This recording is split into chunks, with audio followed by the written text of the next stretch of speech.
Hello, I'm Colin Green, and you are listening to Spikepit. Plus, birds. I'm glad to report I have, delivered on a few things I said I was going to do. I've got games to the table that have been years coming. Recently played Blood Bowl and got another game lined up for tomorrow. I'm going to play the Dark Elves and it'll be against the Orcs. So clearly my son enjoyed the game enough to want to play again, and that's good news. It's nice to get the value out of your stuff. Figures that haven't seen the light of the day, miniatures that haven't seen the light of day are getting back out there, and it's good. I crack on with getting rid of my games, and earlier on today actually had a chat with Jason Connolly of the Nerds RPG Variety Cast. We had a good chat about all this type of stuff, so watch out for that one. That'll be coming in an episode very soon, no doubt. And that's Jason Connolly's Nerds RPG Variety Cast. My old buddy, we have not been online together for a good while now. It's probably over a year. The time slipped away. We fell back into our usual routine and probably could have gone on chatting for hours if the time had been available, but we have to be disciplined and get on with the things we need to do. I didn't realise there was going to be so many trains. I thought you might appreciate the bird song, but I think I'm going to have to put the window up, so hold on. There you go. Guerrilla podcasting at its finest. I won't be editing that one out.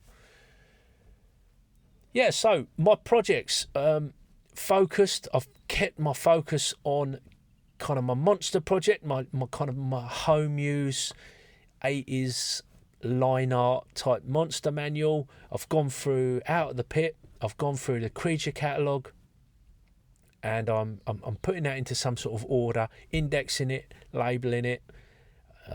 There's some great stuff there that's I'm going to be able to share easily as a slideshow presentation now with folks that I play with. Still loving the laptop at the table, the functionality that's been bringing to my gaming and my sessions cannot be understated. Putting these decks together like sets of index cards really suits me. And I've started exploring the idea of combining my my enthusiasm for Google Keep with my enthusiasm for Google Slides. They work together nicely on a laptop. Google Keep, it just opened down like a kind of a quarter of the right hand side of my screen, and I started realising there's some quite powerful filing kind of tags. What do they call them now? Labels they call them in Google Keep, and you can organise things pretty nicely. So if you like, I've got my Spikepit Google account, where I do my RPG stuff. So by going into different accounts, I separate things that way, and then once I'm in all my RPG stuff, I can use labels such as NPCs, locations, treasure. I've got various generators on there, and then I can just jump into them, do a search, brings them up. They've also got like a little like a list that opens up alongside in Google Keep in down the side of the window. So it's really good, and you can copy in images there quite easily. And it occurred to me something I wanted to try out. A product that I love is a black pudding.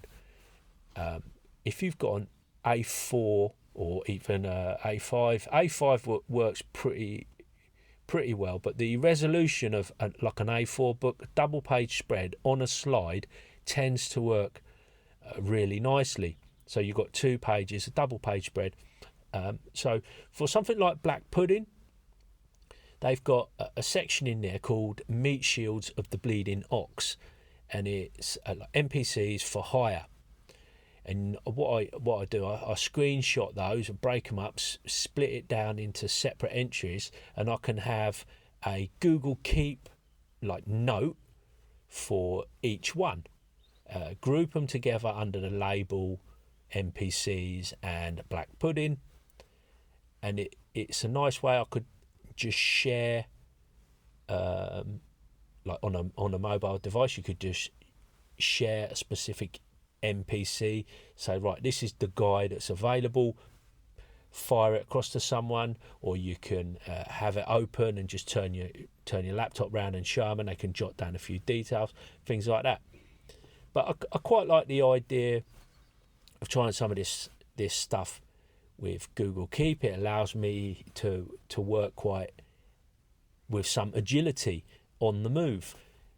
An example of this is a book I've been using again and delving back into it. I'm quite enthusiastic again about running some D&D, and I'll come onto it. But a setting called Iron Kingdoms has come to my attention. I don't know how I've missed it, but I'll come back to that. But Mike Shea, famously, is the lazy DM. Mike Shea, Sly Flourish, the lazy DM, and he's got a book. Well, I found a stack of books at my brother's, and the DM's Companion is a really nice product. He's upped his game. Done quite a lot of Kickstarters. It sort of seems to do a couple a year, or maybe it's only one a year. And up until recently, I was picking them up, and then I've been playing ICRPG, and I wasn't getting use of the material. So in my purchasing embargo, as it were, I'd refrained from getting any of this stuff. But my brother picked up the Companion, and I was looking through it, and there's some really good random generators in there, nicely considered, well structured. And I've just been making entries and copying across these generators into Google Keep. Now I'm actually like listing them out, so I'm doing this the hard way. Because what I'm finding is, as I'm transferring this data, I'm really engaging with it, and it's this idea of sort of like processing the information and going over it and really getting involved with it. It is I'm finding firstly I'm finding it quite rewarding. It's enlightening, and a lot of the time I'm realising that traditionally I'm reading through stuff, and I'm just skimming through it, reading through it, going through this stuff, and I'm not really engaging with it. But by making up these tables and moving stuff around and doing what I enjoy is getting to grips with stuff. I like that DIY thing. I like that process of creation and repurposing and pushing stuff around, moving stuff about. I just love that whole process, and that's what I like about like these slide decks. Just getting in there, moving stuff about, rejigging it. I can't explain it. I find a satisfaction, and there is a utility to it all. What this means is, I've got these generators open up down the side of the screen. So I've got my keep notes there.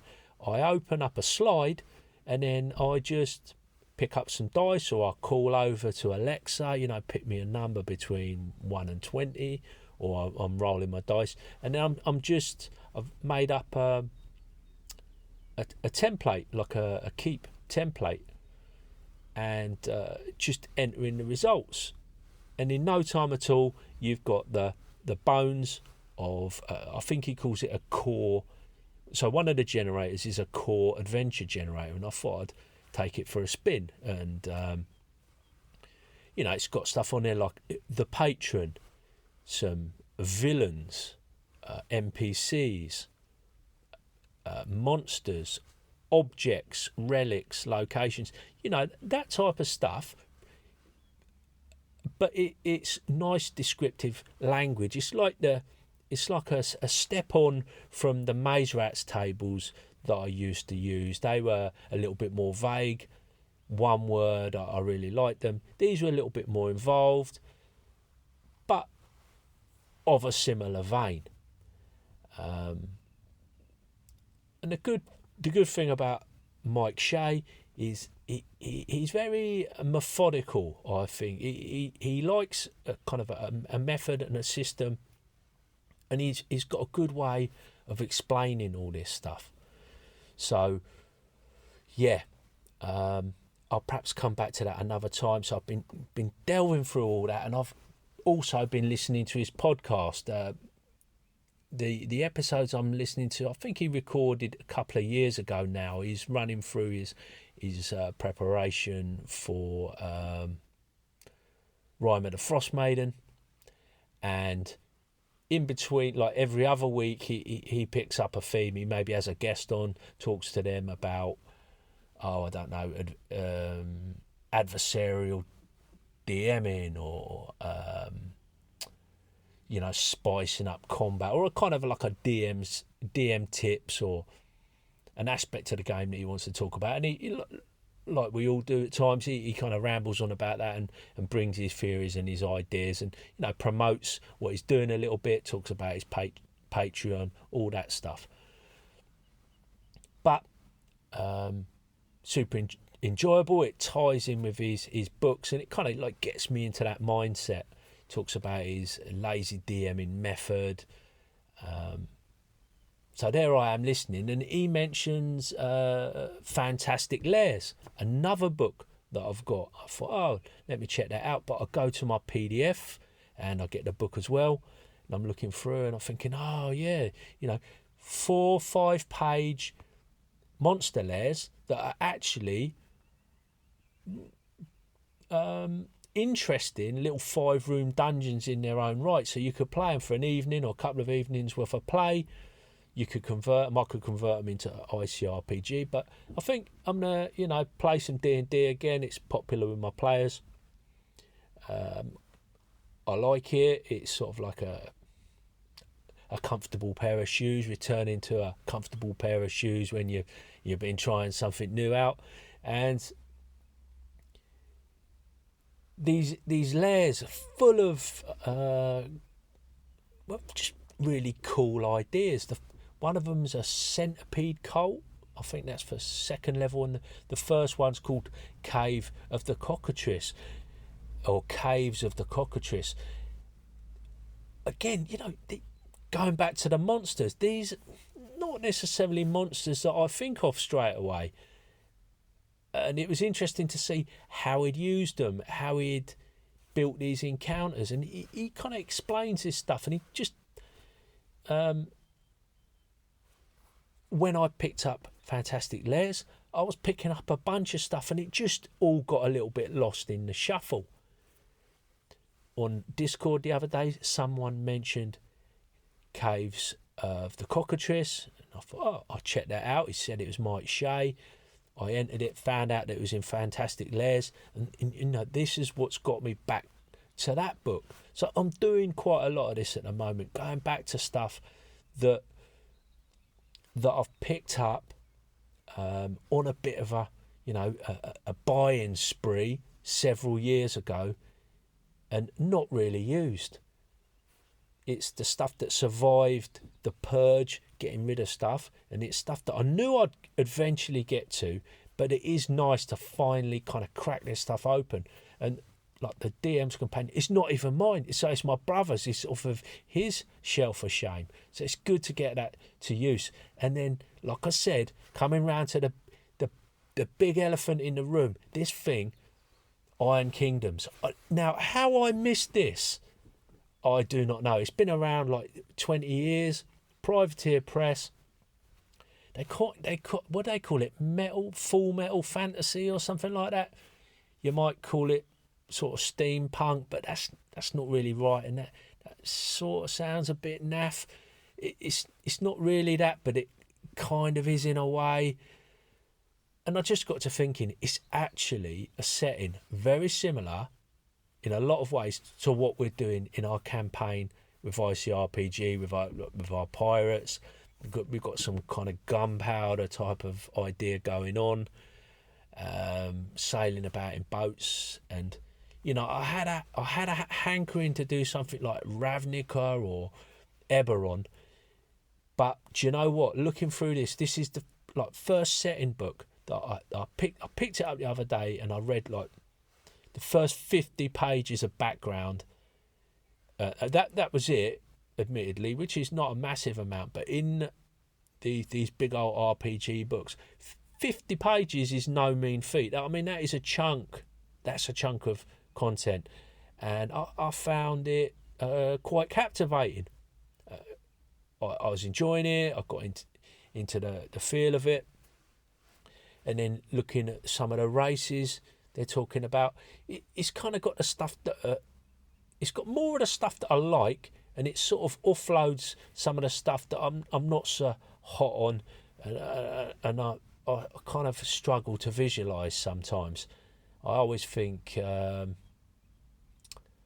Dragonborn and Tieflings, I've got nothing against them, but they just don't easily come into my mind, and I think it's a little bit to do with my GW roots and playing Warhammer and stuff.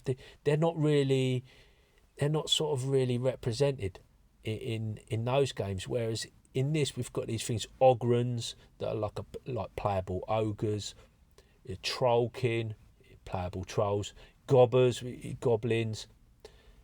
Now they don't really have halflings. I'm not sure what the situation with gnomes is. The elves are kind of very shy and retiring. They've shut their way. They've closed their borders. You've got dwarves. And it's not mad crazy with the races. There's this thing called gator men that I don't know too much about, but I kind of like the sound of them. That's the sort of thing I'm into. So really enjoying this setting. It's got the kind of